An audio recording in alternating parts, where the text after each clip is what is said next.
la política exterior se analiza, se diseña. Si Arabia Saudita, si Emiratos Árabes han entendido que el mundo va hacia la cooperación, va hacia el comercio, que no hay desarrollo sin intercambio, con una inteligencia extraterrestre que venga y se presenta ante nosotros, no con intereses, ¿no?, pacíficos. Uno, para entender el presente, necesita sí o sí comprender la historia. Teniente General Juan Domingo Perón decía que la verdadera política era la política mundial. Viendo cómo está el mundo ahora, partido, ¿no? ¿Por qué crees que se llegó a este punto? Javier, antes que cualquier otra cosa, fue mi amigo. Digo fue porque estamos con una distancia. Mis compañeritos de ruta, el movimiento LGBT. Seamos sinceros, los colectivos, ¿sí? El feminismo, el colectivo LGTBQ+, HZ, salen todos de la izquierda. ¿Qué pasa ahí? O sea, si sos homosexual, ¿no podés ser de derecha? Les regalan como premio consuelo una embajada. Porque Argentina no se fundó para esto y Argentina no padeció lo que históricamente otras naciones han padecido con la profundidad en la que muchos nos quieren llevar, que es el odio entre hermanos.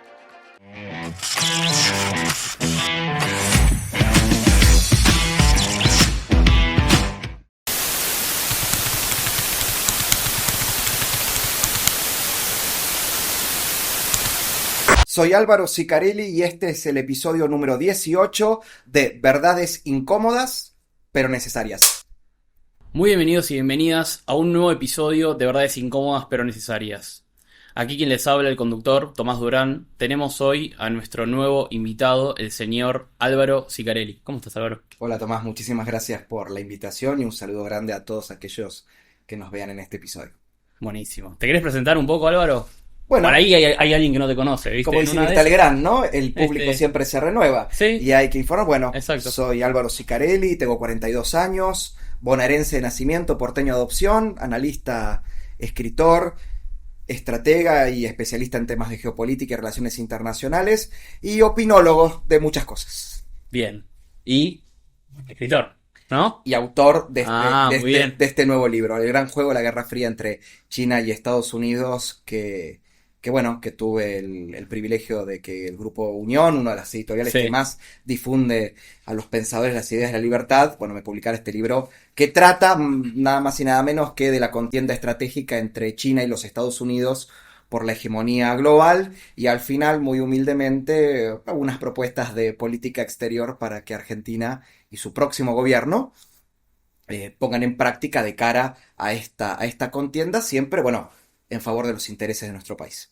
Bien, y nos podrías quizás contar, como para arrancar el programa, ¿no? Y viendo la importancia del libro. Yo terminé la lectura ayer, te felicito el libro, la verdad, excelente, me encantó. Y como siendo tu materia fuerte, ¿no?, la política exterior, habiendo asesorado a la entonces vicepresidente Michetti, habiendo asesorado a Milei, Carrió, entre otros políticos, ¿cuáles crees para la Argentina que se viene en este momento crítico que deberían ser las medidas que deberíamos tomar? Mira, si es que hay... Te hago un agregado, sí. Además de esos importantes dirigentes políticos nacionales que he asesorado, hoy te diría que asesoro más al sector privado. Es el sector privado el que más me pide que le brinde análisis, conocimientos e incluso conclusiones sobre los diversos procesos políticos a escala global. El sector privado está muy interesado en lo que pasa en el mundo, no solo desde su aspecto económico, sino también geopolítico y cómo obviamente esas dinámicas repercuten en nuestro país. ¿Y vos crees que hemos tenido algún tipo de política exterior en el país en el último siglo, básicamente?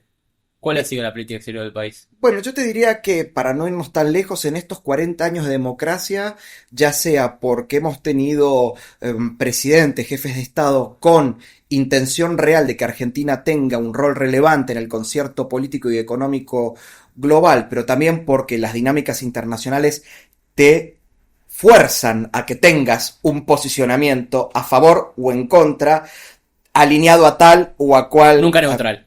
O a cual ponen la neutralidad. Hay que tener unos márgenes de maniobras muy amplios que Argentina hoy, en su situación de estado periférico, no dispone. que sí, política exterior hemos tenido. Yo te podría decir que entre 1983 y hasta el 2001, los presidentes Alfonsín, Menem y de la Rúa, para bien, para mal, más o menos, han tenido posicionamientos claros en torno a la política exterior como un reflejo del mundo en el que desarrollaban sus gestiones presidenciales. Y además tuvieron cancilleres con una amplia formación, conocimiento y experiencia en el campo. O sea, no tuvieron cancilleres improvisados. En el caso del presidente Alfonsín podemos recordar la gestión del canciller Dante Caputo, que entendió que el proceso democrático argentino, la redemocratización del Estado argentino, tenía que estar alineado con las experiencias de la socialdemocracia europea. A partir del gobierno de Carlos Saúl Menem, con su primer canciller, que fue Domingo Cavallo, poca gente recuerda que el primer canciller de Menem fue Cavallo, se lo recuerda más como su ministro de Economía, fue el que aportó, fue el que indicó al entonces presidente Menem la necesidad de un giro copernicano de la tradicional política exterior peronista, más bien neutralista, más bien crítica a Estados Unidos, y claro, exactamente, y más en esa posición de no alineados, que claramente después profundiza el canciller Guido Di Tella, que al día de hoy es el canciller que más años duró de todos los presidentes, y casi 8 años y medio. De los 10 años que gobernó Carlos Menem, con el asesoramiento de, causalmente, a quien le dedico este libro, mi gran mentor y formador en materia de política exterior, junto con otros, que fue el doctor Carlos Escudé, que falleció desgraciadamente en el 2021, el creador de la idea de las relaciones especiales o relaciones carnales de Argentina con Estados Unidos. Y después, en el breve gobierno del doctor Fernando de la Rúa, el doctor Adalberto Rodríguez Giavarini, que durante muchos años fue presidente del Consejo Argentino para las Relaciones Internacionales, que es el principal think tank, cerebro no gubernamental de diseño de política internacional, que bueno, piloteó la herencia, muy bien, en la herencia de sus antecesores. Ya esa política exterior, más al servicio de los intereses del país, una política exterior de excelencia, tecnificada, donde la politiquería no podía entrar, ya te diría que a partir del 2003 en adelante, y salvo honrosas excepciones, bueno, dejó de ser. O sea, que estamos hablando de Kirchner y la excepción que sería Macri. Podríamos decirlo. Okay. Sí, okay. Claramente la presidencia del ingeniero Mauricio Macri fue una presidencia que le volvió a dar a la política exterior un rol de preponderancia dentro de todas las políticas de Estado. Te digo más, a diferencia de sus antecesores, todos, el ingeniero Mauricio Macri aplicó un criterio que en política exterior se llama diplomacia presidencial o diplomacia de los pasillos, donde el propio jefe de Estado, por su propia agenda, incluso preexistente al momento en que toma el poder, tiene contactos directamente, exactamente con los otros jefes de Estado y jefes de gobierno.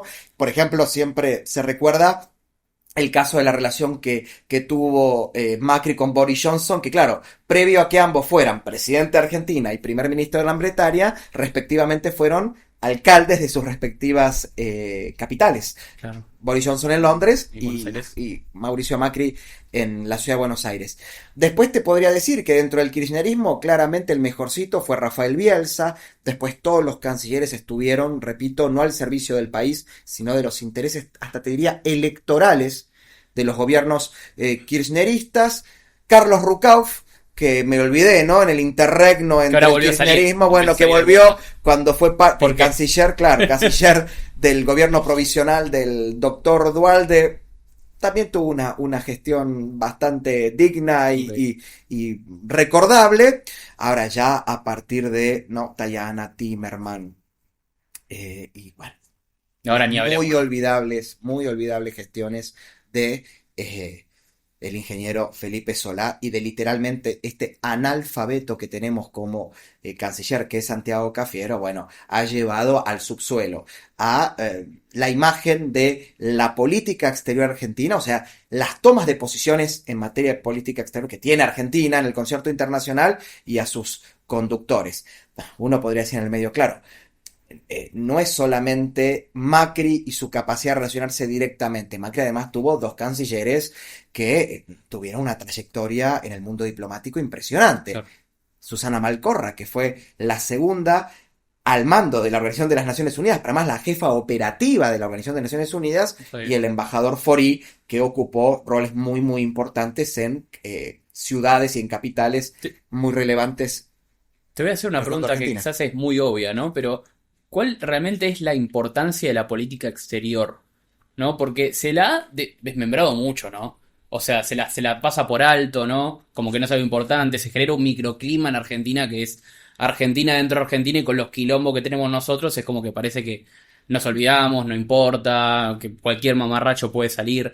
¿Cuál es la importancia, habiendo hecho ya un análisis desde la vuelta de la democracia, ¿no? Como hicimos recién, bien hiciste, ahora con este balotaje que tenemos, ¿no? Entre Milei y Massa, ¿no?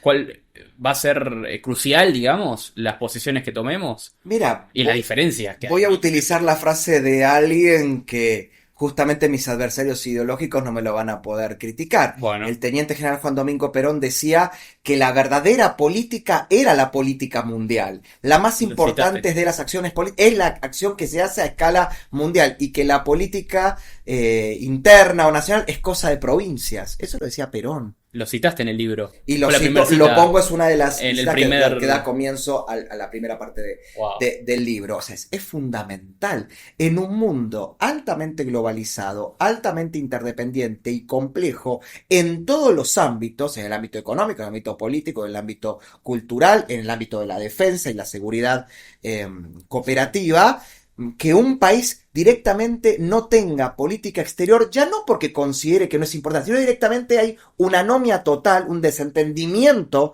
sobre la misma política es gravísimo. Y por eso utilicé la frase de Perón. Nadie puede decir, ni siquiera los propios kirchneristas, de que no es importante la política exterior porque ellos adoptan la misma línea de su fundador. Mentira.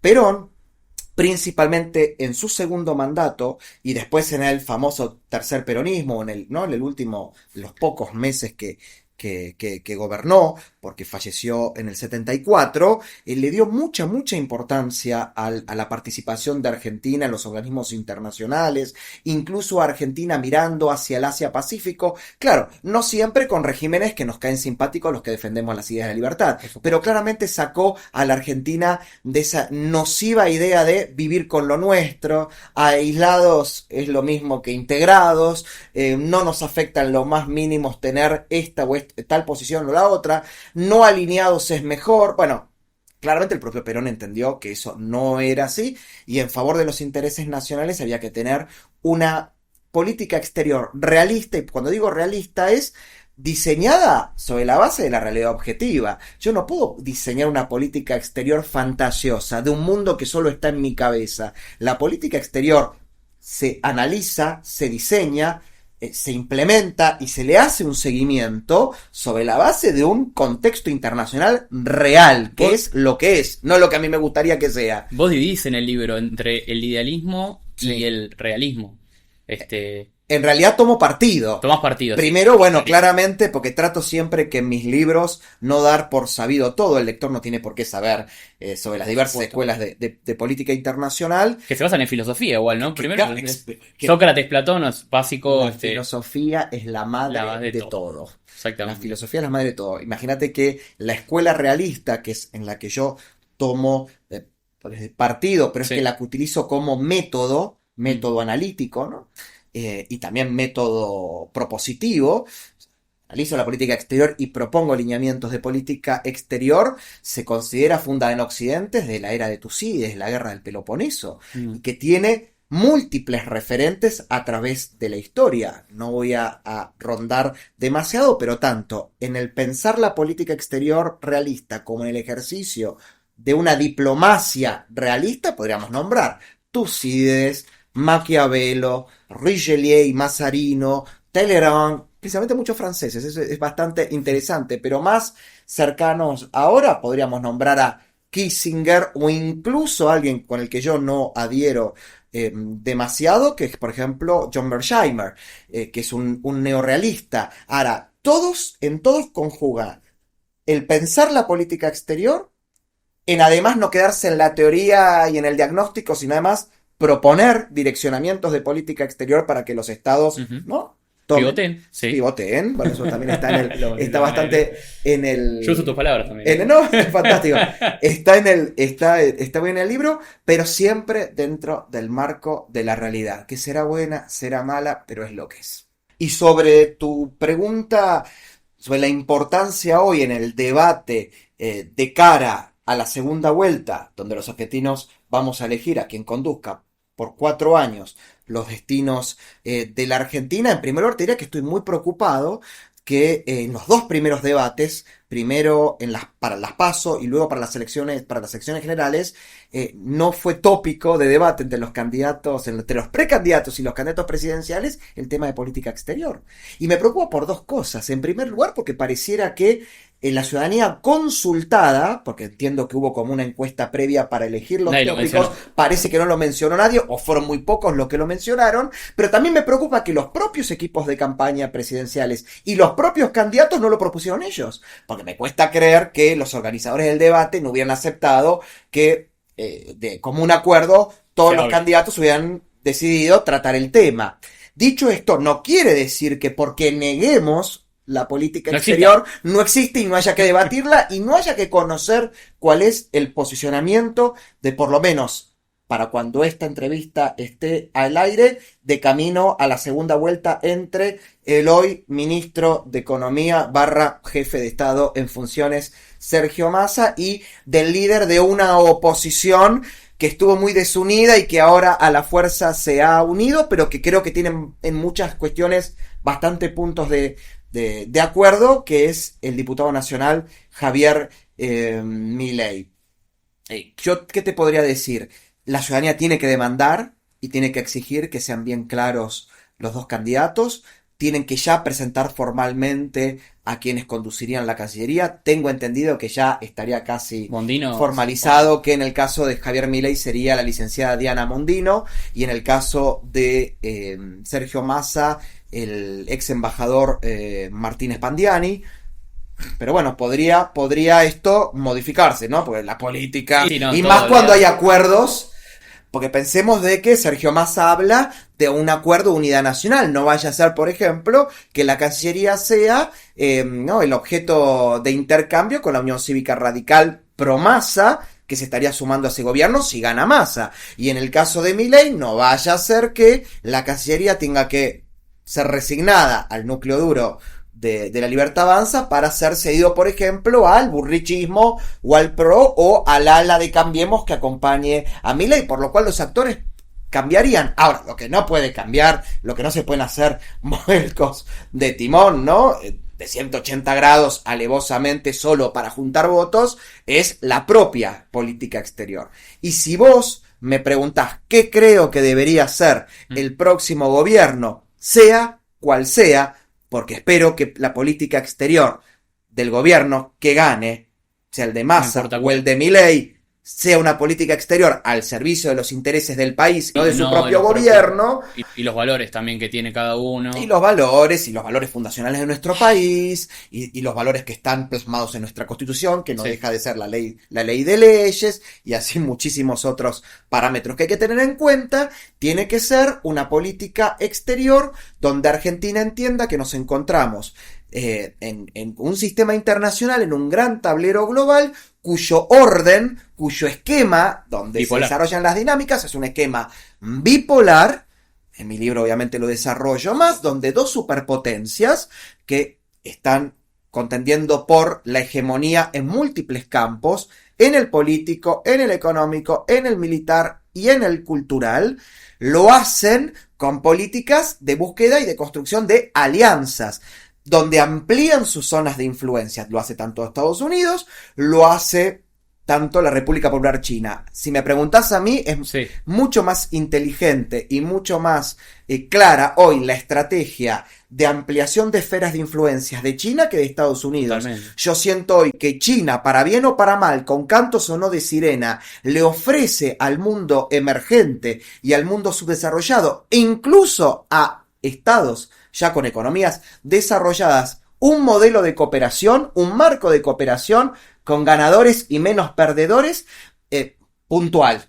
Mientras que Estados Unidos todavía lo veo titubeante, no termino de encontrar cuál es el plan alternativo al de China para con sus históricos aliados, pero también para con las naciones emergentes y en desarrollo de América Latina, de Asia y de África. Esto es una cosa que Argentina sí, tendría que analizar. Tiene que analizar. Yo creo que Estados Unidos en este momento el tema es que no tienen un plan, vienen en picada, aparte el liderazgo de hoy es paupérrimo y bastante débil, por lo menos desde mi punto de vista.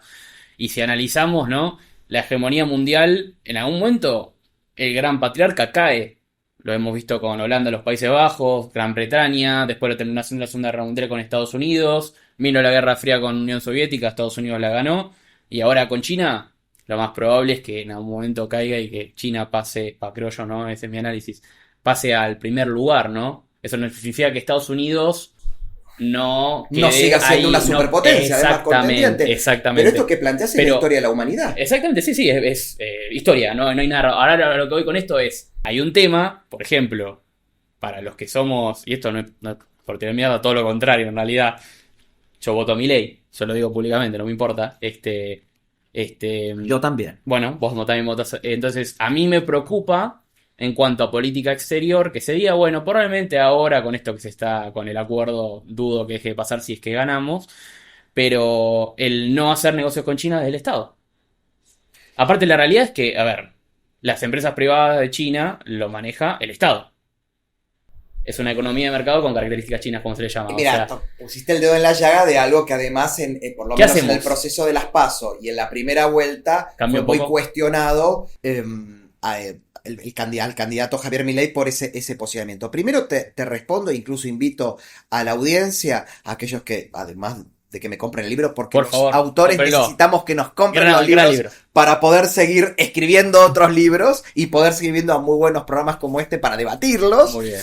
Les recomiendo 2 lecturas. Uno, Auge y caída de las grandes potencias de Paul Kennedy, que es un libro histórico, un clásico del estudio de las relaciones internacionales, que habla de eso, de los ciclos de auge, de estabilidad y de caída de grandes potencias que se fueron disputando con otras el predominio en un mundo que cada vez era más grande. Claro. Porque no es lo mismo hoy. Pero claramente, además, no es lo mismo Roma disputándose el Mediterráneo o disputándose, por ejemplo, parte de Europa Oriental y del norte de África, que ya España, por ejemplo, disputando con otras potencias la colonización del Nuevo Mundo. Y ni hablemos ya cuando todo el mundo está en esa instancia de ahora hiperconectado.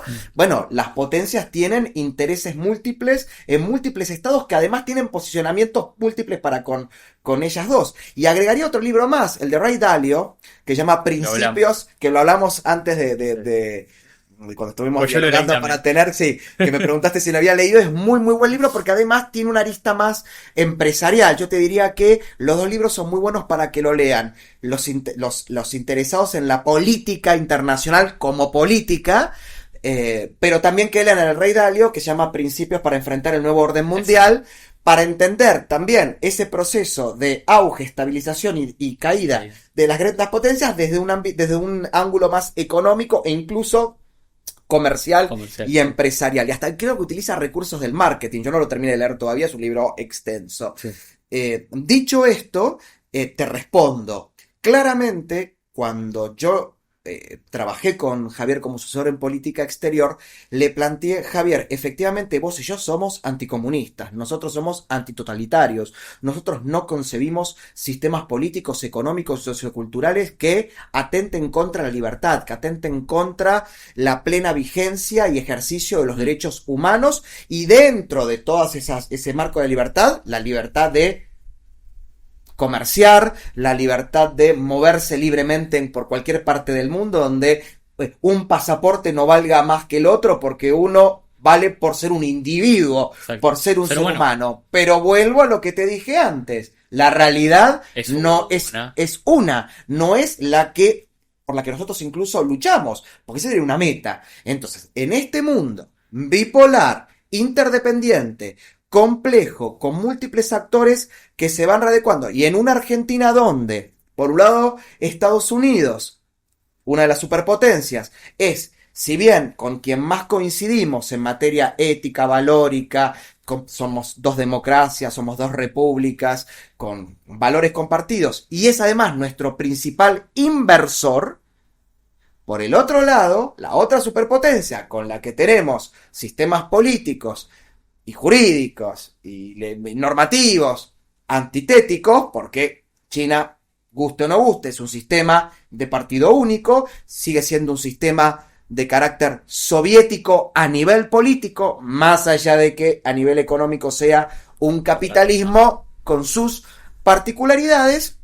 Y uno podría decir, no tiene nada que ver con la Argentina que nos hizo grande, con la Argentina mal o bien, poco, mucho de ahora, y con la Argentina que queremos construir, pero indefectiblemente no deja de ser China, la superpotencia China, nuestro principal comprador y nuestro principal acreedor.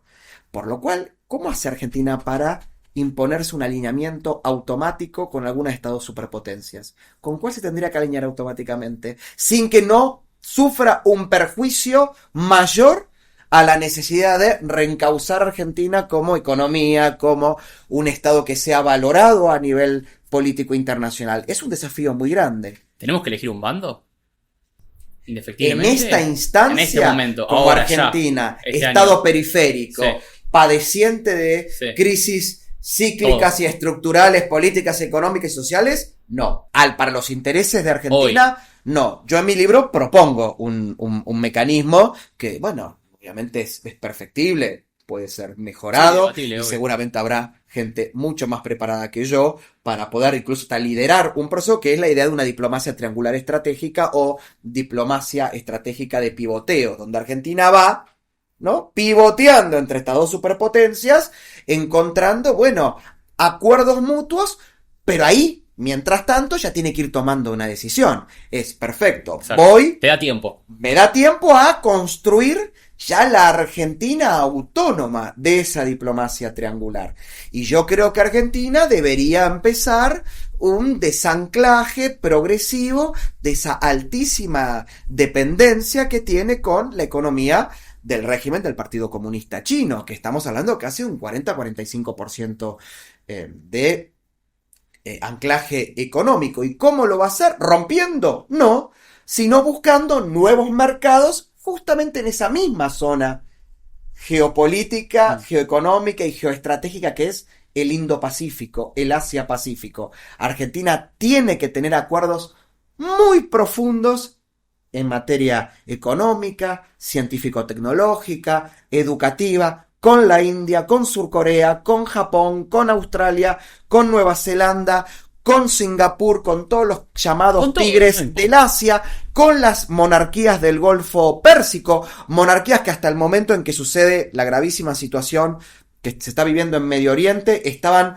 progresivamente yendo al establecimiento de relaciones diplomáticas y económicas fuertes con el Estado de Israel. Quiero decir, si Arabia Saudita, si Emiratos Árabes y otras naciones, ¿no?, de la zona, históricas enemigas del Estado de Israel y viceversa, han entendido que el mundo va hacia la cooperación, va hacia el comercio, que no hay desarrollo sin intercambio, y rompen con esas ataduras de odio, amén de, repito, lo que ha pasado con Hamas, ¿cómo Argentina no va a entender que además dispone de todo el potencial material y abstracto, recursos naturales y capital humano para poderse abrir camino con todas estas naciones que te nombré, sin romper en ningún momento, ni con China, ni con Estados Unidos? Hay que ser inteligentes, claro. El tema es que lo que plantea Milei básicamente es Israel, Estados Unidos y todos los países que van por ahí, y después lo que plantea Massa es China, Irán y todo, por más que Estados Unidos sigue invirtiendo acá, es Cuba, Venezuela, decir todo por ese lado. ¿Por qué no podemos juntar todo en lo que nos beneficia a nosotros como país?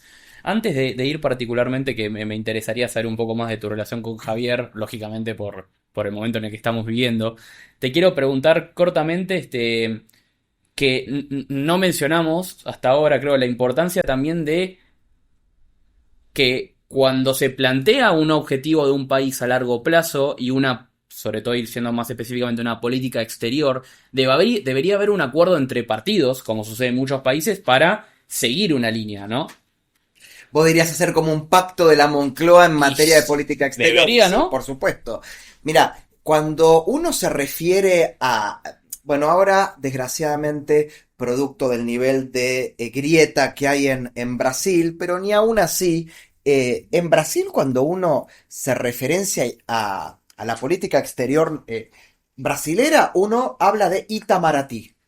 ¿Sabes qué es Itamaraty? Es el palacio, Sí. no el histórico, porque ahora estaba en Río de Janeiro, ahora está la Cancillería, ahora no, perdón, hace varias décadas, está en Brasilia, es la sede del Ministerio de Relaciones Exteriores del Brasil. Y cuando uno dice Itamaraty, habla de una continuidad, por supuesto, mejorada, readaptada a los cambios de época, donde hasta ni siquiera hubo cambios abruptos entre gobiernos dictatoriales y militares con los gobiernos democráticos. Y dentro de los gobiernos democráticos hubo casi unos lineamientos bastante parecidos, por ejemplo, entre el gobierno de Fernando Henrique Cardoso y el gobierno de Lula da Silva. Los dos gobernaron 2 mandatos, ¿no? 8 años cada uno. Y ni aún con digamos, el choque de posiciones y de enfrentamiento entre el Lulo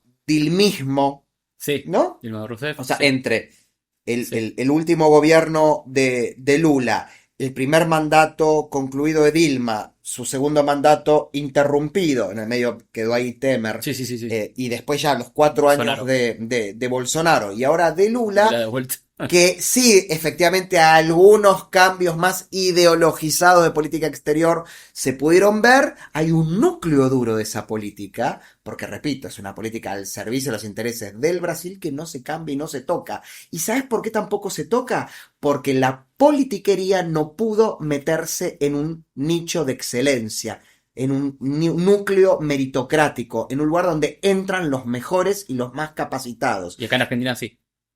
Pero es que acá, ¿cómo se entiende que aquellos que no pudieron entrar en las listas de senadores o de diputados nacionales, que no se pudieron acomodar como secretarios de Estado o ministros o directores y presidentes de organismos descentralizados, les regalan como premio consuelo una embajada? Eso es gravísimo. ¿Cómo una embajada va a ser el lugar donde va el que... Sin importar si la embajada que se obsequia Tipo Scioli, bueno. a tu aliado sea una embajada no, o sea, el destino, un país no muy relevante para la agenda internacional argentina. No corresponde. No corresponde. No puede ser. Que el presidente tiene que tener embajadores políticos, por ejemplo, en Beijing y en Washington, para que Porque son los intereses se más reaseguren importantes también, del obviamente, país. ¿no? El Lógicamente. alineamiento de su gestión, todo. Tampoco. Pero esos dos embajadores que manda gente preparada. Obvio. No Por lo menos mandes- que estén de tu lado, pero que sean gente que esté preparada realmente para el cargo. Exactamente, Ok. son embajadores de carrera, pero manda gente preparada. Sí. Bueno, espero que mi candidato, si triunfa, y el tuyo también, Esperemos. que Javier Milei justamente haga, ¿no?, una revolución copernicana en el ámbito de cómo pensar, diseñar, planificar, implementar la política exterior, haciéndola más meritocrática, ¿no?, más de excelencia.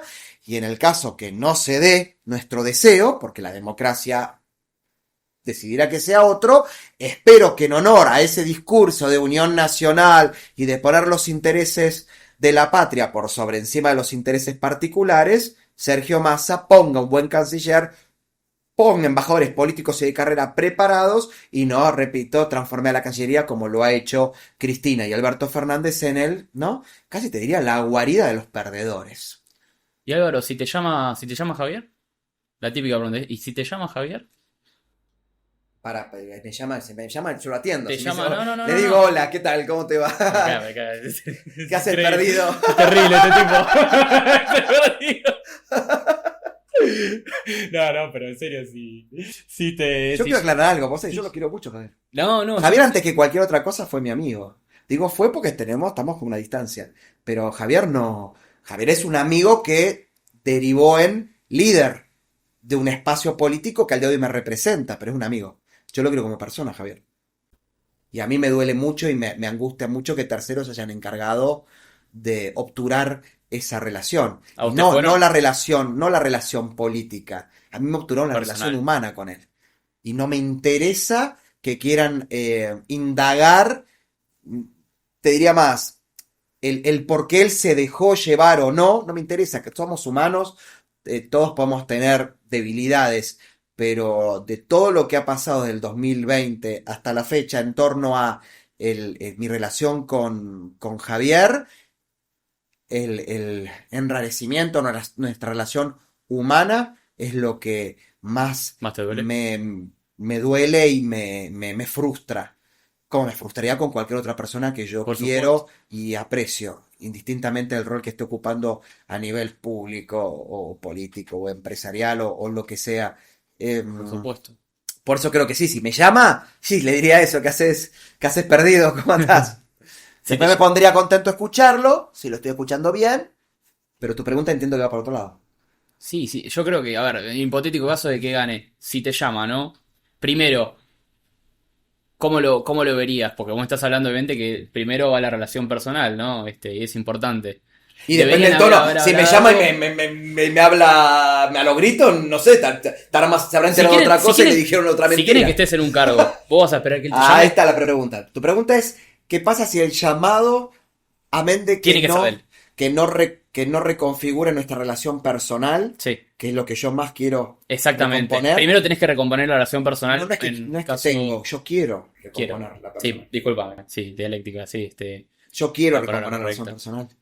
Me parece muy bien. Estamos muy acostumbrados y mal acostumbrados a creer que, bueno, primero No pasa las nada. relaciones utilitarias. Yo no. Javier no me prologó ningún libro antes de tener nuestro distanciamiento. Javier, todas las actividades en las cuales yo participé fue porque él me pidió a mí, como nos pedía a muchos, que fuéramos oradores de sus actos Claro. o que fuéramos... O sea, y yo gustoso y feliz de la vida. Yo nunca le pedí a él, venía a hacerme la segunda para, no sé, que me venga más gente o me mire más gente. Yo, claramente, a un nivel mucho más inferior en popularidad, yo ya era una persona conocida. Sí, por supuesto. Ya, Incluso antes que él. cuando él empezó a trabajar en medios de Sí. comunicación, hace Vos 3 ya años que estabas. ya estaba en radio y Sí, televisión. obvio. Poquísimo o un poquitito más, no importa, pero estaba antes. Por eso Sí. mi relación pasaba por otro lado, ¿no? El interés, recomponer lo personal. Segundo, si él a mí me plantea eh, desde el lugar de jefe, presidente electo, Álvaro, quiero que te sumes al equipo de Diana Mondino o no sé, quiero que seas mi asesor en seguridad nacional. Se entiende seguridad nacional no como seguridad interior o ciudadana, como puede ser un ministro de seguridad, sino como un marco mucho más Más amplio, macro. Sí. donde interactúa la defensa nacional, la política exterior, la inteligencia estratégica, la seguridad ciudadana, ¿no? Un marco más interesante, como por ejemplo cuando Kissinger fue, antes de ser secretario de Estado, consejero de Seguridad Nacional de Nixon, sí, secretario de Asuntos Estratégicos, que es un área muy interesante para trabajar. Si yo considero que eso que me propone estoy preparado, formal, o sea, técnicamente, pero además con los aprestos psicológicos, emotivos, porque hay que resistir, Hay que ¿no? resistirlo. El gobierno que viene y la oposición que vamos a tener y los embates que vamos a sufrir, Se viene. por supuesto que yo lo voy a aceptar, porque si no estaría en contradicción con esto que planteo de que tengo que anteponer los intereses del país a los intereses personalísimos, ni siquiera ideológicos. Entonces, si a mí me está él planteando, ven y sumate para que aquello que vos en tus libros, el primero, el segundo, el que estoy escribiendo ahora, lo lleves a la práctica, porque si no sería puro biribiri Sí. para vender libros, Como hace muchos. por supuesto va a ser. Y les voy a decir más, y te lo digo a vos, y lo digo allá.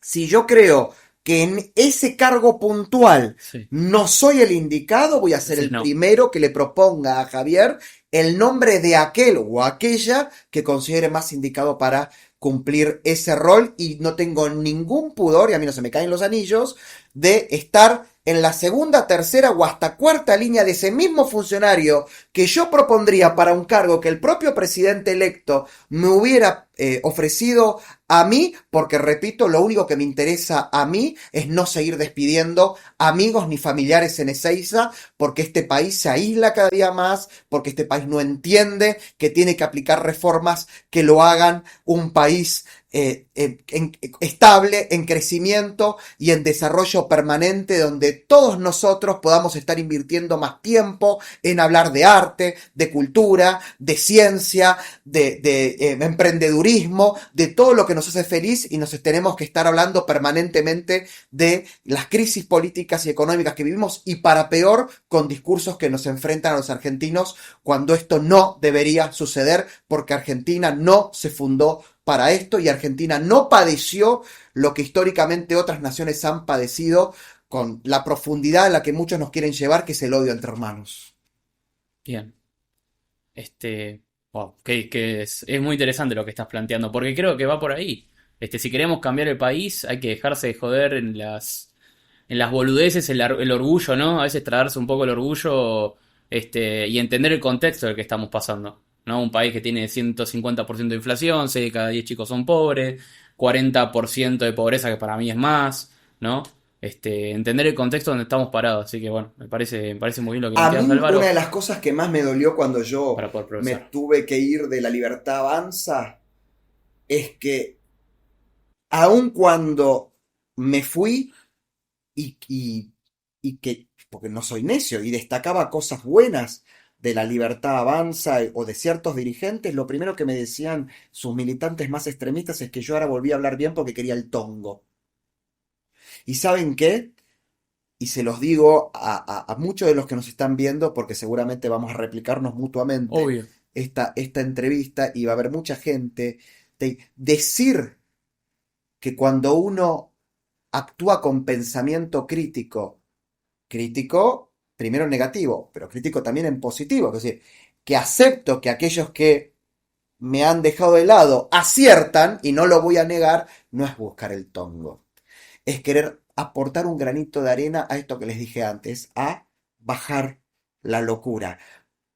Porque yo podría ser el hombre que escriba los ensayos analíticos y propositivos, o sea, que plantean la realidad como está y plantean cómo cambiarla, más brillante, más entendible, más recomendable del mundo. Pero si yo no tengo la inteligencia política y emotiva para todo eso, llevarlo a la práctica y tener la cintura para esquivar los ataques, porque siempre va a haber resistencia, que voy a recibir, yo no voy a agarrar ese rol. Y además, cuando se lo planteo al máximo líder, no es atacarlo como persona, y por máximo líder hablo a cualquier persona, hombre o mujer que aspira a ser presidente. Uno no lo ataca porque lo quiere destruir, le plantea una alerta, porque en esa persona está indefectiblemente el destino de una nación. Y vas a decir, pero Álvaro, pero vos sos liberal, vos crees en el individuo. Sí, pero la nación es la suma cooperativa y dinámica de cada proyecto individual.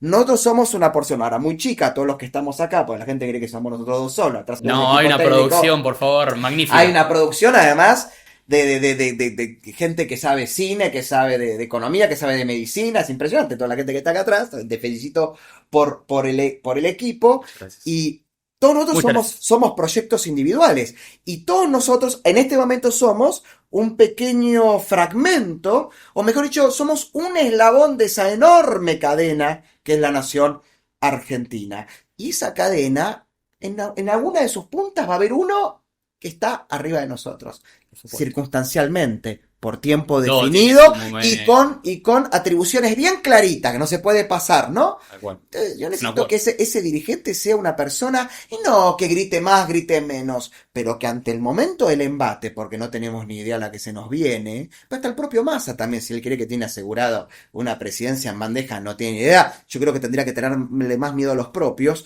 que a los extraños. Estoy de acuerdo. Entonces ese temple, pero yo no digo calma. No, es temple, saber pasar por la tormenta, o sea, Temple. saber navegarla, Y es el temple el capitán. implica, y a veces el temple, La resiliencia, y el o sea, temple a veces estar parado. implica temeridad, ¿eh? Y bueno, Porque si yo por estoy en un supuesto. barco Bueno, que está por enfrentar una ola como la tormenta perfecta, yo cuando vi esa película y pienso que fue sí. un hecho, o sea, una película basada en hechos reales, y pienso en esos capitanes de alta mar que tienen que enfrentar, yo no lo vi, hay calmo ni nada. Se ponen locos, se ponen, viste, con las hormonas al máximo, la adrenalina al máximo, y toman una decisión que puede ser temeraria. Hay que enfrentar la ola, hay que enfrentar la tormenta y atravesarla, y nos podemos hundir. La decisión Que firme. ya se sabe que nos vamos a hundir, Sí, ya sí, es sí. una situación, es una circunstancia que puede ser. Ahora, para revertirla, tengo que enfrentarla. Y hay que tomar la crisis para generar una oportunidad. Totalmente. Mismo Argentina, no importa, en el Eso momento decían en el los que chinos, estamos. además. ¿Cómo? El ideograma crisis Sí, también se utiliza, el ideograma, el sí, sí, kanji sí, sí, sí, de sí. crisis también se utiliza para oportunidad. Me encanta, perfecto. Y vos, voy a cerrar igual con este tema, así pasamos a otros temas, ¿no? Pero, ¿vos creés que te fueron dentro del partido por decir verdades incómodas, pero necesarias? Por decir quizás lo que no... Ojalá, sí, sí, en parte sí, me hubiera gustado que fuera más por eso, no, fue por rosca berreta y malintencionada. Eso es lo triste, ¿no? Que bajó demasiado la vara. Me hubiera encantado que haya sido por un enorme y profundo debate ideológico, programático Yo o te... estratégico en donde mis opiniones planteaban verdades que no querían ser escuchadas. yo tenía entendido eso. En parte sí, muy, muy poco. No, pero Como la de porque China, por ejemplo. Como para una puntita, no, quizás. eso no, porque Javier Eso no. no, porque Javier no, ¿Y por no se qué se opuso a esa cambió idea. entonces ahora? Y yo diría que le tendrían que preguntar a él, pero Igual lo va a primero que ser se un me ocurre en poquito la más cabeza, difícil, ¿no? más si va a ser presidente. Sí, obvio. Pero Todo se no, puede. yo creo que al momento en que entraron personas como Kikuchi, como Sebastián Pareja, como Juliana Santillán, como personas así, y la vara fue al 13º subsuelo. Va, imagínate que puedo debatir yo. Sol, Y sabes qué, sí, soy arrogante. Soy arrogante. Pero ¿sabes qué pasa? ¿los Soy atendés a arrogante por todos? evidencia científica. ¿Los atendés a todos? Yo soy no, no, no, soy selectivo. Ah, Soy arrogante por evidencia científica. ¿Qué significa con esto? Tengo motivos para ser arrogante por encima de ellos. Claramente, muchos van a decir, todos los que nombraste son diputados provinciales o diputados nacionales. Qué frustrados debes estar, Álvaro. No, lo que tiene que estar frustrado es la Argentina. Que en el mismo hemiciclo donde estuvo sentado Lisandro de la Torre, Juan B. Justo, Alfredo Palacios, Arturo Frondizi, Ricardo Balbín, el propio Javier Milei, hoy va a estar gente que dijo que era abogada y no tenía el título. Hoy va a estar gente que dice que la Tierra es plana. Hoy va a estar gente que, por ejemplo, lo único que le conocemos es que pululaba algún servicio de inteligencia de alguna fuerza armada durante la dictadura y que le conocemos que es un mercenario de venta de listas. Bueno, yo no tengo que estar frustrado. En realidad, los que van a estar muy frustrados van a ser los argentinos cuando esta gente tenga que votar o legislar. Pero aún así es la política. Me hubiera encantado que esta gente tuviera, qué sé yo, la formación intelectual e ideológica de, qué sé yo, elegante, por lo menos como para poder debatir conmigo. wow. Bueno, estamos acostumbrados igual ya con los K de esto, ¿no? Ya viene de... No sería algo Y nuevo. muchos de ellos me parece que en algún momento fueron K. ¿Cómo se llegó a esa nueva izquierda? O sea, ¿cómo se fue de un quiebre de la prole, ¿sí? La explotación del trabajador y demás, a llegar a esto, ¿no? A los colectivos, Bueno, no soy yo cambio creo que al mejor, yo creo que al que climático, tendrías que lograr entrevistar Agustín es Agustín Laje, Sí, que por supuesto. es como el gran conocedor de esto, pero ha sido un proceso que surgió de las usinas del pensamiento de la ex Unión Soviética, donde empezaron a ver que, principalmente durante los 30 años gloriosos, que van desde 1940 hasta 1970, o sea, la posguerra, donde las grandes naciones, perdón, las naciones de la Europa derrotada, con el apoyo de Estados Unidos con el Plan Marshall, pero también con políticas económicas inteligentes, caso paradigmático, la economía social de mercado de la Alemania federal, ¿no? De la Alemania no manejada por la URSS, demócrata, sí. hizo que los obreros empezaran a dejar de querer de ser obreros para empezar a ser propietarios y empresarios y profesionales. Entonces la Unión Soviética dijo, ¿cómo ahora vamos a hacer votable al Partido Comunista en esos países si la economía capitalista no está empobreciéndolos? La economía capitalista además les favorece su movilidad social, de clase trabajadora a clase media, de clase media a clase media alta y clase media alta profesional, y en algunos casos hasta clase alta. ¿Cómo le vamos a vender un discursito revolución si ellos viven tranquilos y en paz e incluso ven a sus hijos en un proceso de movilidad ascendente que ellos ni soñaban? Entonces hay que crear nuevas demandas, ¿no? Nuevos grupos no satisfechos que efectivamente sufrían, por ejemplo, la comunidad Minorías. gay, La apropiación de las ¿no? minorías. Que no eran atendidas por el establishment de sus respectivos países, y fueron muy astutos ahí los soviéticos, creando grupos de presión ya escindidos del movimiento obrero. Los supuestos pueblos originarios, no existen los pueblos originarios, muchachos, no existen. Todos los pueblos son migrantes, todos los pueblos surgieron en un único lugar, que es lo que hoy conocemos como Zimbabue, antes se conoció como Rhodesia, y que en un momento donde los continentes estaban todos unidos, ahí surge la especie humana tal como la conocemos, y a partir de ahí empezaron las migraciones en todas las direcciones. No existen los pueblos puros, todos los pueblos son mestizos, mixtos, que porque se fueron cruzando, ¿no? No existe, muchachos, lo lamento. Así que eso que hablan de los pueblos originarios, podemos hablar de pueblos ancestrales, de pueblos indígenas, porque estuvieron previo a nosotros, pero previo al de ellos hubo otros que ellos conquistaron. Porque viste que cuando arman toda la teoría esta de los malos españoles sádicos, inmundos, que vinieron a imponer una cultura de odio, no te quiero explicar lo que pasaba en Mesoamérica, entre aztecas, mayas, toltecas, olmecas, el nivel de genocidio que se imponían entre ellos en pos de la hegemonía de una de esas culturas, donde incluso el perdedor ni siquiera se transformaba ya en esclavo, ya era en carne, ¿no? Lo que llamaremos carne de cañón, carne para poner en los altares de los dioses de la cultura triunfante, ¿no? Que lo podemos ver muy bien en la película Apocalipto de Mel Gibson, donde jugaban a la pelota con la cabeza de los vencidos. Sí. Está, claro, eso, decir, eso le quita responsabilidad a los crímenes de la Inquisición española, los crímenes y la explotación de, ¿no? Todos los pueblos tienen lo suyo. Sanaconazgo y todas las, no, bajo ningún punto de vista, pero no quiere decir que cuando los españoles llegaron a América, llegaron porque y destruyeron un paraíso idílico. Les puedo asegurar, pregúntense cómo Hernán Cortés pudo entrar a Tenochtitlán, ¿no? ¿Cómo entró? ¿Con la ayuda de quién? De los propios que estaban ahí, que se querían sacar de encima a sus explotadores. Exacto. ¿No? ¿Viste? Hay que... Son todos de acuerdo. Bueno, yo... A ver, la historia llevándolo... es compleja. No, bueno, exacto. La historia tiene matices, grises. Y matices, y vuelvo a lo mismo, hay que rendirse a la evidencia científica, a la arqueológica, a la bibliográfica, a las diversas fuentes historiográficas, y ahí debatir. Ahora, si debatimos todos los buenos acá, todos los malos acá, exacto, no es así. Ese es el tema. A ver, llevándolo, ¿no? La historia, para entender por eso la izquierda supo explotar esto. Sí, no, por supuesto. Es que, a ver, historia falseada. Llevando la historia, ¿no? Uno, para entender el presente, necesita sí o sí comprender la historia. Bien, o sea, el pasado. Para no repetir los mismos errores. Exactamente, si no, estás condenado a repetirlo, o sea, de acá al presente al futuro, ¿no? Viendo cómo está el mundo ahora, partido, ¿no? Las guerras, o no sé si... Sí, creo que son guerras, ¿no? Que están habiendo entre Ucrania y Rusia, Israel, Palestina, bueno, después los quilombos que hay en Oriente que hay todo el tiempo. Este tire y afloje que hay entre Estados Unidos y China, ¿por qué crees que se llegó a este punto? En realidad, la paz es el intervalo entre las guerras. Exacto. Lo que es la guerra. El signo es la guerra. El signo es el conflicto.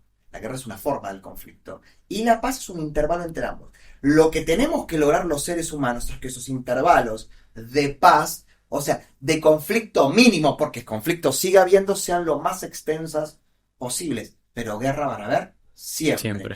Te diría más, si vos me preguntas a mí, algunos me van a decir que eso estoy muy influido por mis lecturas del género de la ciencia ficción, el único motivo que podría asegurar un largo periodo de paz, casi te diría absoluta, es el hecho de, sabemos si va a suceder alguna vez, si nosotros lo vamos a ver, de que la especie humana se encuentre con una inteligencia exterior, extraterrestre, que venga y se presenta ante nosotros, no con intereses, ¿no?, pacíficos. O sea que nos tenemos que agrupar todos, básicamente. Y esto se ve muy bien en una película que se llama El juego de Ender, Muy buena película que es también. muy buena, donde toda la humanidad se unifica en un concepto que se llama el hegemón, Ujú. crean una fuerza armada terrestre, claramente con proyección espacial, para combatir a esos insectoides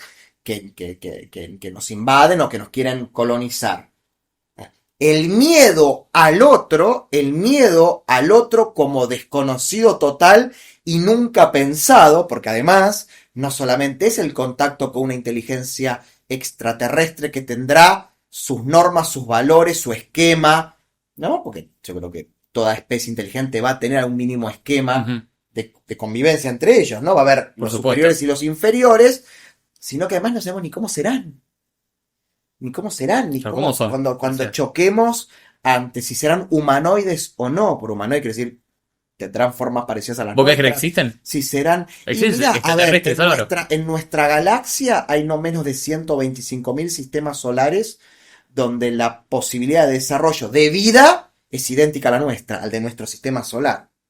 ¿Vos te parece que Deberían, ¿no? nosotros solos hubieran dado las condiciones para el desarrollo de vida inteligente?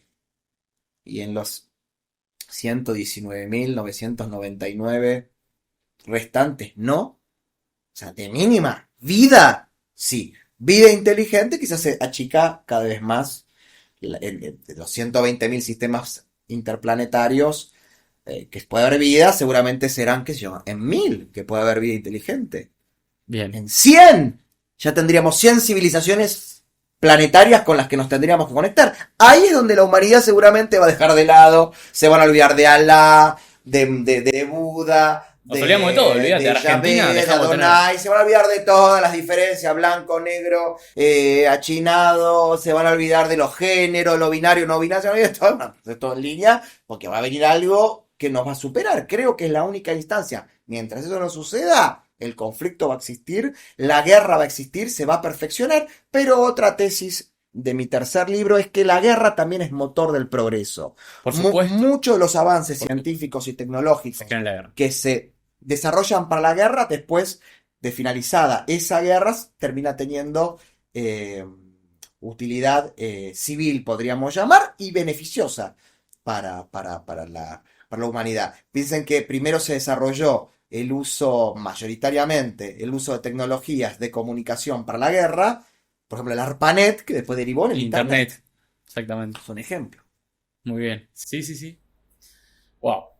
Bueno, nos fuimos hasta los extraterrestres, excelente este programa, Tenemos, derivamos, pivoteamos, no sé por cómo van a todos editar lados. esto, pero bueno. No, espero no, no, que- no, sí, esto sigue. Yo igual te voy hilando, no hay ningún problema. Para mí ha sido Bueno. un gusto enorme, ¿no? ¿Verdad? Venir a un ámbito donde se pueda hablar así, no guionado, sin censura previa, sin temor ni a que quien me entrevista, ni a quien me esté escuchando diga, uy, esto es una locura, no tiene sentido, porque en todo lo que estamos hablando hay un sentido.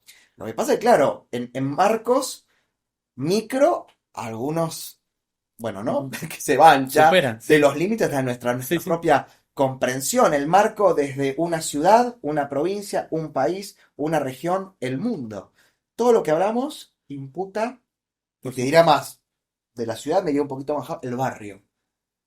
Nosotros estamos en un barrio, no importa cuál, donde hay centros de decisión de poder. Por supuesto. Hay ministerios, hay embajadas, hay sedes de empresas muy importantes en un barrio. O sea, en un cuadrángulo se deciden cosas que afectan a millones y millones de personas. Fíjate el barrio, ¿no? Imagínate la ciudad y todo lo que te nombré para arriba. O sea, no hay que desmerecer, no hay que... Viste que tendemos un poquito a eso, ¿no? Yo Totalmente. Sí, no, estoy de me acuerdo. voy a ir sobre mis propias palabras. A mí me gusta debatir con pares Sí. y con superiores, pero un par no es un gemelo mío. ¿En qué Yo te sentido? considero un par Ujú. mío. Y vos decís, "Sí, pero si yo no trabajo tus temas". Es que yo creo que vos No sos un importa. par porque entendés la realidad desde el mismo ángulo que yo. Ok, Es un par. Eso no quiere decir que tengas las mismas opiniones que yo. Por supuesto. Eso no quiere decir que tengas las mismas conclusiones que yo, o que tengas o tomes las mismas posiciones con las conclusiones. No. Incluso podemos estar totalmente en desacuerdo. Ahora, si lo hacemos del mismo marco, para mí sos un par. Y los hay superiores por conformación, por edad, por experiencia, por conclusiones que yo no he tenido y son con los que quiero yo debatir. Por eso yo no debato con gente que la vara me la baja. Y no, si no, ¿cuál es el sentido? Yo voy a debatir con los que te nombré antes. Claro. ¿Cómo voy a debatir? Voy a debatir con una persona que se tatúa la cara de aquel que lo empobrece, por ejemplo, o que lo embrutece. Totalmente. ¿Cómo voy a debatir con gente que entiende lo que sea desde un ángulo de la fe? Aparte, yo creo que... no podría nunca. No lo puedo conseguir un par. El debate, la idea es... No un inferior, no un par. No, por supuesto. Es que el debate, la idea es las ideas que tiene cada uno, contraponerlas y ver a qué puntos de común acuerdo se pueden llegar para engrandecer el discurso de cada uno. Y en todo caso, si no llegás a tener ningún tipo de acuerdo, en todo caso, quizás reafirmar lo que pensás. Mira, ¿querés que te lo haga bien gráfico? Sí, y voy a utilizar algo que es de mi autoría y otra de Manuel Danan. Me encanta. Yo nunca podría debatir con personas que han hecho de Cristina la líder. Un prócer, sí. No. Han hecho de Cristina la líder de la Iglesia Universal del Reino de Cristina. Y que han hecho de Javier Milei, como bien dijo ayer, se está generando del día, el Kim Jong-un de la Comic Con. Excelente. Yo no puedo debatir, yo hasta podría debatir con Cristina, pero no podría debatir con gente que ven a esos dos líderes, y hablo de una persona incluso que hasta quiero, los desfiguran, los distorsionan y los transforman en infalibles y en divinidades. ¿Has tenido inconvenientes con Cristina? Bueno, ¿en algún momento? Es público y conocido, pero no tengo interés de hablarlo porque me resulta vergonzante en lo personal, no por lo que dije en ese famoso video, sino... No me interesa, mi pasado no me define. Perfecto, me encanta. Mi pasado no me define.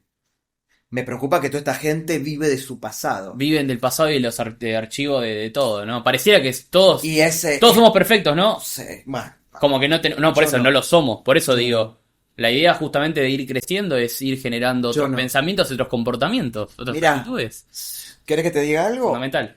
Yo decidí empezar a escribir, amén de que mi primer libro fue Random House, el que me propuso escribirlo. Sí. Decidí escribir libros que yo quiero leer. Bueno, esto es lo que yo escucharía. Listo. Lo escucho, me encanta. Ahí va. Fíjate cómo coincide. Y es importante que el que haga, con expresiones de todo tipo, la literatura, el cine... Bueno, Borges decía, no hay que leer el Quijote solo para decir que hemos leído el Quijote, hay que leer el Quijote porque te dé placer. Exactamente. Del Quijote. Entonces, cuando vos realmente escuchás, ay, yo leí esto y te pregunté, ¿cuál de todos te gustó? No, ninguno, porque en realidad lo leí porque tengo que decir que los leí. Ahí se fracasa. Y además eso para mí te anula el gusto de seguir leyendo más. Por supuesto. Porque es como agarrar una lista de grandes obras de la literatura y vas tildando. Aparte, bueno, eso es justo la lectura que a mí, bueno, a vos también, me encanta leer. O sea, nunca seguiría una listita. Bueno, yo creo que la gente... Acá yo veo que ahí gusta mucho el fandom de la ciencia ficción. Sí, bueno, acá más que nada el director estudió cine también, entonces... Nada, todos compartimos. Pero te identifican. Sí, no. Obviamente que para mí también Star Wars, Aquaman, ahí de DC. Mira, está. Mira qué bueno, porque es fantástico. Está Yoda. Sí. Que no sabemos si este es un E-Wing y este es un transportador, me parece, ¿no? De la República. ¿No? Entonces está Yoda, acá está un soldado de la República, un votante kirchnerista. Un oro. Y está. ¿No? Sí. Ay, no, perdónenme, no, discúlpenme, un estudiante de filosofía y letras en Juan. Y allá está Jason Momoa, que sería Aquaman, ¿no? Sí, Aquaman, Jason Momoa. No, pero ¿es Leia o Padme? Porque tiene la cara más parecida a Natalie Portman, me parece. ¿Qué dice la gente? No, esa me parece que es Padme, ¿no? Es Padme. Sí, es Natalie Portman, es verdad. Sí. Así que bueno, Álvaro, cerrando esto, vamos a cerrar ahora con el último segmento del podcast, que es preguntas del público. Sí, la segunda vez que lo tenemos. Ahí van a ser 3 preguntas que vamos a hacer. Termina mal. La gente tiene preguntas que hacerte. La gente tiene que dedicarse a lo listo, suyo. loco. Te vamos a hacer las preguntas. Dale, vamos, Así vamos, que shoot. Vamos con las preguntas. Álvaro, ahora bueno, terminamos con este segmento del episodio de preguntas del público, ¿no? Acá tenemos algunas preguntas que nos hicieron. Que bueno, no sé. Dispare, de todo, no sé qué hay acá adentro, vamos a ver. Dispare. Bueno, a ver, la primera, más que una pregunta, es un comentario esta. El tiempo te terminó dando la razón. Si te hubieran escuchado antes, ya serían gobierno la Alianza de la Libertad Avanza y Juntos por el Cambio. De José Sosa Quinteros. Gracias, José. Hashtag Polo Republicano, ¿no? Hashtag Polo Republicano, hashtag se los dije, hashtag tenía razón. El tipo, no, bueno. La política es así. Uno a veces no es profeta en su tierra. ¿Hace cuánto fue? Hace como 3 años ya que lo venís 2000, proponiendo. de noviembre del 2020, que fue el acto en Plaza en el Obelisco con Presto, y después el febrero 2021 con Javier en Plaza de Mayo, que fue ese famoso abrazo entre Patricia y Javier. Bien, buenísimo. Bueno, ahí ya le respondimos a José. La siguiente es de Lucas Fernán. Pregunta: ¿por qué se lo banca tanto a China si se sabe que tiene políticas de control poblacional de una manera totalitaria? Bueno, quisieron que, bueno, a ver, que se lo banca, que será, porque Argentina, sí. Bueno, tiene que ver con esto que estuvimos hablando antes. Sí. Si no tenemos una estrategia de redireccionamiento de nuestra economía y de nuestra inserción económica en otros mercados que no sean China, por ejemplo, las economías desarrolladas y también las emergentes del Indo-Pacífico, y sí, siempre vamos a estar tan dependientes y necesitados de ellos que va a ser como parte de esa necesidad callar frente a estas cuestiones que son bastante, valga la redundancia, cuestionables y criticables. Bueno, ahí va la pregunta respondida para Lucas Fernán. Tenemos una nueva pregunta de Néstor. Pregunta para Álvaro: ¿sentiste realmente en algún momento que los fanáticos libertarios provocaron que Milei se vuelva egocéntrico y agresivo con quien no debía haberse peleado nunca? Yo lo que te puedo decir, también lo dije antes y lo vuelvo a ratificar, los talibanes, los extremistas en cualquier espacio político hacen confundir a sus líderes. Hay una frase muy famosa de Edward Luttwak, que es un gran estratega, que decía que el problema a veces no es tanto la derrota, sino la victoria, porque muchas veces la victoria confunde, pero la derrota educa. Bien. Entonces, ¿viste? Ganar. Incluso que te hagan creer que ganaste cuando perdiste, te puede confundir, y al confundirte puede hacer relacionar de forma equivocada hasta con tus seres queridos. Bien. Muy buena respuesta. Y bueno, ahora la última, que es de Salem Tato. Bueno, es un comentario pregunta. Las irregularidades en las elecciones. ¿Hablando de fraude? Vamos a ver, vos cerraste la pregunta. Yo no creo que hubo fraude, que hubo muchas irregularidades, sí. Bien. Porque acá habría que diferenciar fraude de irregularidad electoral. Okay. Fraude electoral es cuando se activaron acciones, por supuesto, ilegales, que buscaron torcer definitivamente la voluntad real del elector.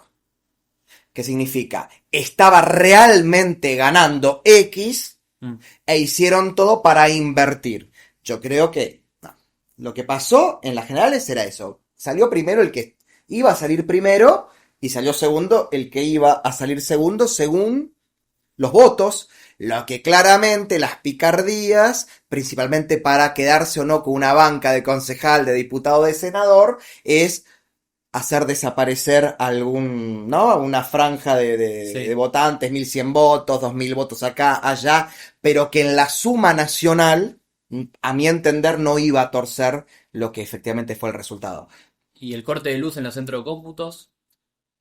¿Hay una denuncia penal real sobre eso? Bueno, ese es el tema. ¿Por qué no se denunció? Y bueno, también porque muchas veces quizás es parte también de la estrategia política insinuar el fraude, venga de donde venga. Yo creo que hubo muchas irregularidades que tienen que ser denunciadas y tienen que ser evitadas por completo de cara al balotaje, que obviamente va a ser mucho menor porque son 2 boletas las que se van a contar. Pero fraude quiere decir, tenía que haber salido primero Javier y segundo Massa, y no sé, se robaron 10 puntos, 15 puntos de una elección. Ahora, esto importante, en un balotage, la picardía de robarse un punto sí puede ser fraude. Porque estás torciendo la decisión real del elector. Porque en el balotage gana el que sacó un votito más. Sí. Ahí sí guarda que la suma de irregularidades no termine transformándose en un fraude. Bueno. Yo no soy un experto en esto, pero siempre me plantearon que cuando hay... Está mal, es pésimo, no tiene que suceder. Este sistema es arcaico, el de la boleta, así como está. Sí. Y acá voy a decir alguna verdad incómoda, terrible, me van a reputear de arriba abajo, y perdón que diga reputear, porque es reputear de arriba abajo. La máquina con la que votamos en la errada estrategia y fallida de la reta, la máquina no es mala. La idea de la máquina, pero tendremos que haber votado las dos cosas en esa máquina. Todo. ¿Por qué? Ahí. ¿Por qué? Porque tenés la posibilidad rápidamente, bueno, presidente, votar, que quede registrado electrónicamente el voto y que al momento del conteo sea rapidísimo, y después tenés además el respaldo físico de esa boleta que sale impresa y depositas en la urna, cosa que si la máquina fue distorsionada o se rompió o algo, tenés el respaldo de lo impreso, porque tiene que ser exactamente las dos cosas iguales, no puedes decir una cosa que es perfectible y mejorable, por supuesto, pero esto de la boleta, así que entras a los cuartos oscuros, con, viste, esas mesas de los colegios que ves esas listas así. Ahora también otro lo que te dicen es que en algún punto la electrónica oculta más a los impresentables de las listas sábanas, porque terminas votando... Exacto.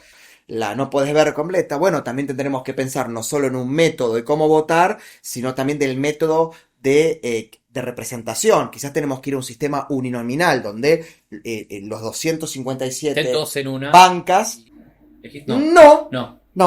Okay. Vos tenés... la Cámara de Diputados tiene 257 bancas. Sí. Entonces quizás dividir al país en 257 distritos. Imagínate a la gente votando. No, ¿por qué? Si vos votas... Sí. Por ejemplo, vos tenés al diputado por Recoleta. Ah, directamente. Ah, bueno. Claro, un ejemplo estoy diciendo, ¿no? No. O el diputado por el distrito 1 que es, no sé, Avellaneda Lanús. Sí. Está perfecto. Ahí no es muy fácil ocultarse porque es uno. O sea, es uno por Cambiemos, uno por Libertad Avanza, uno, y gana el que sacó más votos.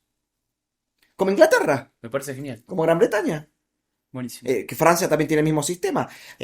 Pasa que como dividís el país debe ser difícil.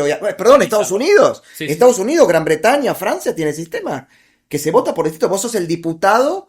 Los senadores no es por provincia, pero sos el diputado por el distrito 8. Y otra cosa que sería buena también. Vos después tenés que volver a poner la cara durante tu mandato con tus vecinos y con tus electores. En Estados Unidos. Claro.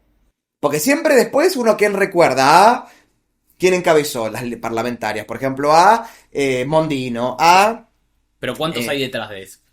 Hay un montón de gente. En provincia de Buenos Aires, ¿cuántos se renovaron? 35. Claro.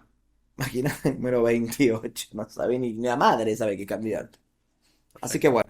Bueno, Álvaro, buenísima respuesta. ¿Estuviste cómodo? Muy cómodo. ¿Pasaste lindo? Muy bien, te digo más, quiero hasta ser parte del equipo a partir de ahora. Buenísimo, no sé si del técnico o quizás te empiezo a disputar un poquito la conducción y hacemos una co-conducción. Bueno, vos bueno, vamos a pensarlo. Después del 19 de noviembre, no sé qué tiene que ver, pero lo dialogamos de nuevo. Lo dialogamos, listo. Quedamos en contacto. Gracias. Muy bien. Gracias por la invitación, la pasé muy bien. Realmente me encanta el formato y espero que prosigan por muchos años más, con incluso muchísimos mejores invitados que Álvaro Sicarelli, que la verdad me sentí muy honrado de haber estado. Gustazos, Álvaro, muchas gracias por haber estado. Gracias. Nos vemos. Así que bueno, nos despedimos para terminar este episodio de Verdades Incómodas pero Necesarias. Nos vemos. Adiós. Buenas a todos, soy Tomás Durán, el conductor del programa del podcast Verdades Incómodas pero Necesarias. Como somos un podcast independiente en el cual hacemos todo a pulmón, apreciaríamos muchísimo, agradeceríamos cualquier tipo de aporte o donación que puedas hacer al podcast. Por eso acá abajo te dejamos el link, la página de Cafecito App, en la cual podrás hacer tu aporte si así quieres hacerlo. También no olvides de darte like al episodio y de suscribirte al canal, que también nos ayuda muchísimo a crecer y seguir expandiéndonos como podcast. Nos vemos la próxima.